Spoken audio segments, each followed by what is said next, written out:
Tajā brīdī es biju 40 gadnieks.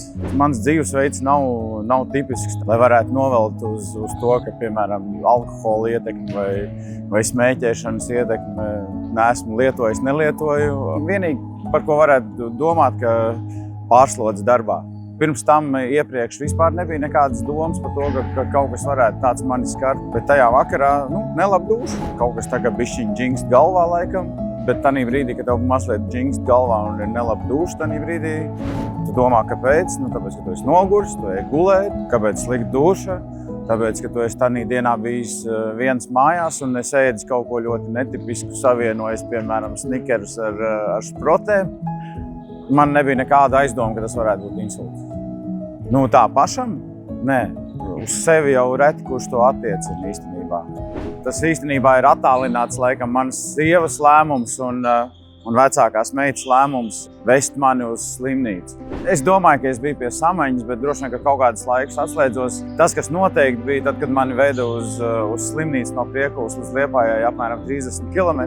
Neskaitāmas reizes es liku apturēt mašīnu un man bija nelaba duša un es vēmu. Man vienmēr visās ārstu pārbaudēs ir bijis ideāls asinsspiediens, kāds tas ir arī tagad, lai arī tagad jau 17 vairāk gadus es lietoju ārstu nozīmētus medikamentus asinsspiedienu uzturēšanai, bet mans asinsspiediens vienmēr ir bijis ideāls.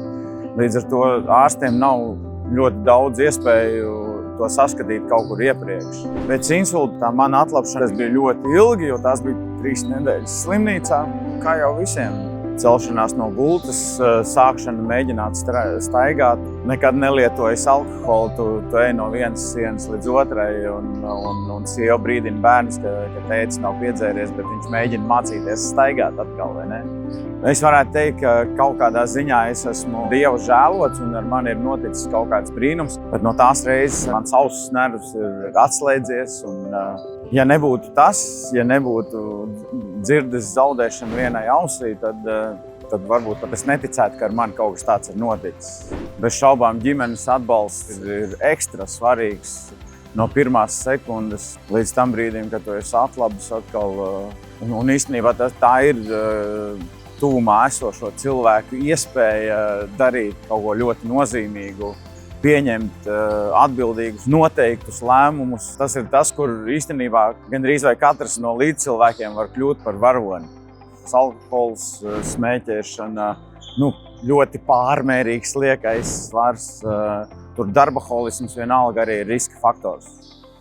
Atpūta. Tā ir Dieva ielikta kārtība. Tur nav variantu. Ir jāatpūšās.